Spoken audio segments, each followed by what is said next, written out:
Olá, meu nome é Lucas, este é o Diário de Leitura e nesse vídeo eu venho falar de Água Funda, da Ruth Guimarães, um clássico lançado em 1946 que você, assim como eu, nunca deve ter lido na escola. Para entender por que esse livro é um clássico, é preciso começar sabendo quem foi a Ruth Guimarães, uma mulher negra de origem modesta que se tornou uma das maiores intelectuais do século XX aqui no Brasil. Entender o que estava acontecendo na literatura brasileira ali nos anos 40 e como esse livro da Ruth foi recebido.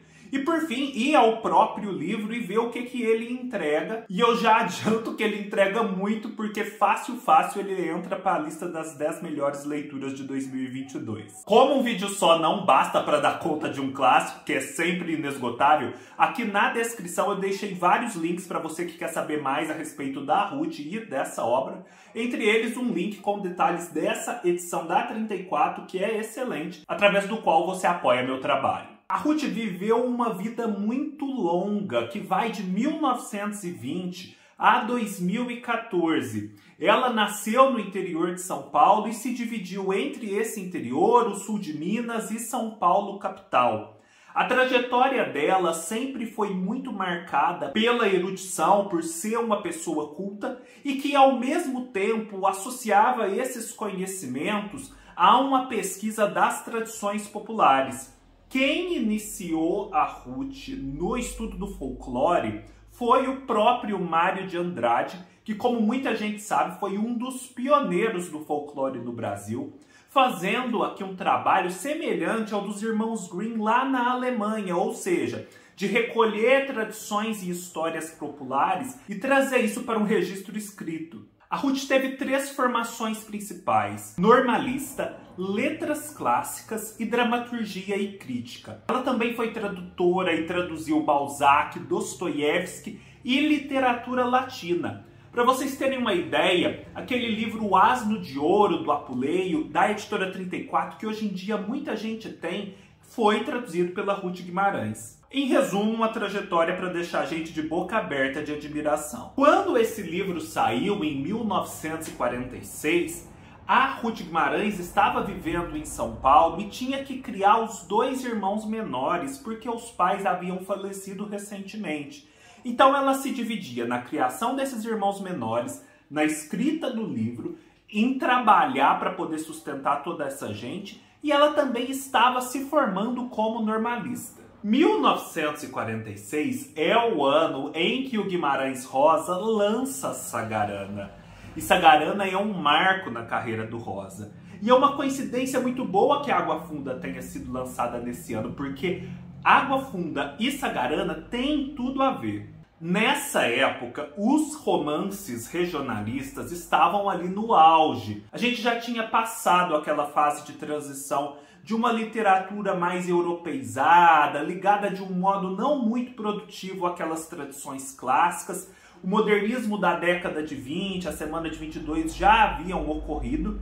E agora os escritores nordestinos eram mais livres e falavam a respeito da sua terra e a respeito das mazelas de sua terra. Portanto, era uma literatura mais ligada à denúncia e assim tinha um caráter mais marcadamente político. A gente pode citar como exemplos o José Américo de Almeida, a Raquel de Queiroz, José Lins do Rego, o Jorge Amado.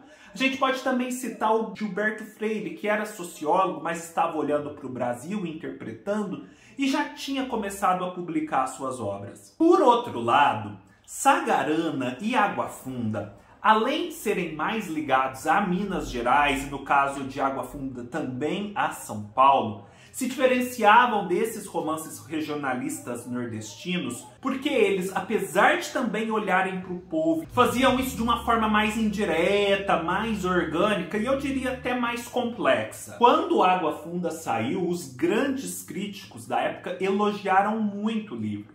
Quem vem estudando já se deparou com nomes como o Antônio Cândido, o Brito Broca e o Álvaro Lins. Pois é, esses críticos elogiaram muito a Ruth Guimarães. E, no entanto, quem como eu passou pela escola ali no início dos anos 2000, nunca ouviu falar da Ruth Guimarães numa aula de literatura. Afinal de contas, do que trata Água Funda? A gente já sabe que Água Funda se passa ali na fronteira entre Minas Gerais e São Paulo, que é um romance regionalista, mas não tem um conteúdo político e de denúncia explícito. A história é contada por um narrador que não é claramente identificado, mas que a gente pode supor seja um morador do lugar.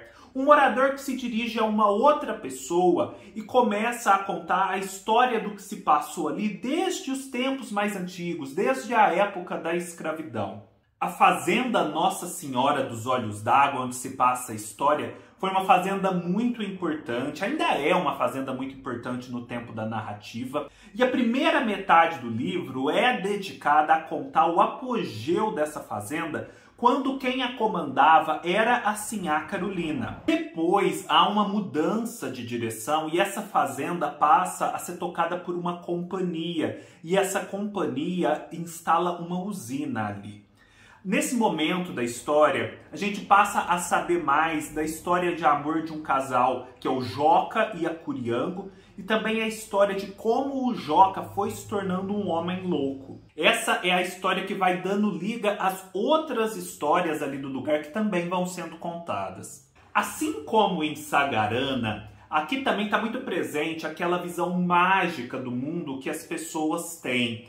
Aquela visão que atribui os acontecimentos e as fatalidades, a feitiçaria, à coisa feita. Só que isso é colocado no livro de uma tal forma que o leitor consegue enxergar por debaixo dessa superfície mágica as engrenagens sociais e históricas que vão ali conduzindo aos acontecimentos. Além disso, ficam bem marcadas no livro as transformações socioeconômicas, porque a gente passa de uma propriedade latifundiária tocada por antigos senhores de escravos e chega numa propriedade tocada por uma companhia estrangeira, mais moderna, mais industrial. A forma como a Ruth vai amarrando uma história na outra, todas as histórias com essas duas principais e as duas principais entre si, é genial, porque é muito fluida, muito orgânica, natural mesmo. E justamente por conta disso consegue transmitir para o leitor a ideia do tempo que passa sem que você perceba, do que muda sem que você se dê conta, e do que, apesar de toda mudança, persiste, como essa visão aí mágica que o povo tem. O título do livro é Água Funda, não é à toa. Água Funda é aquele lago muito profundo em que,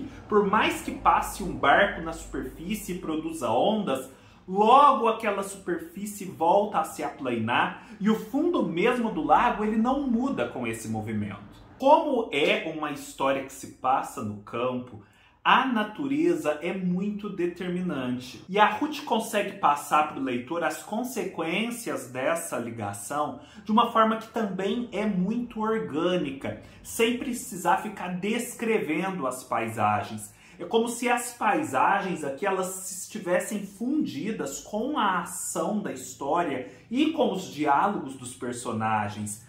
A gente vai lendo o livro da Ruth, é como se a gente conseguisse sentir o cheiro das plantas, ouvir o som dos pássaros, é muito bonito. Uma outra coisa que precisa ser dita e que contribui para que esse livro se torne um clássico. A forma como a Ruth Guimarães traz para a narrativa a linguagem popular. Ela não se limita a reproduzir a linguagem oral, a linguagem coloquial, de uma forma assim, caricata, que fica chata. Ela consegue fazer isso de um modo que a linguagem coloquial ela é enquadrada dentro de um formato culto, sem deixar de ser linguagem coloquial. E isso é muito genial. Lembra um pouco o que depois vai fazer o José Cândido de Carvalho no Coronel e o Lobisomem. Infelizmente, apesar de ter sido alguém tão culta e tão cheia de credenciais, parece que no final das contas o fato de ser mulher e ser negra acabou pesando mais e por isso a gente não aprendeu sobre Ruth Guimarães na escola. Felizmente, hoje a gente pode mudar essa história, ler a Ruth Guimarães e apreciar o tamanho desse livro, certamente muito maior do que várias obras que estão no cânone da literatura brasileira e nunca foram esquecidas. Você pode saber mais a respeito da Ruth e da sua obra nos links da descrição. Aproveita e se você gostou, dê o seu like, comente e se inscreva no canal. Até mais!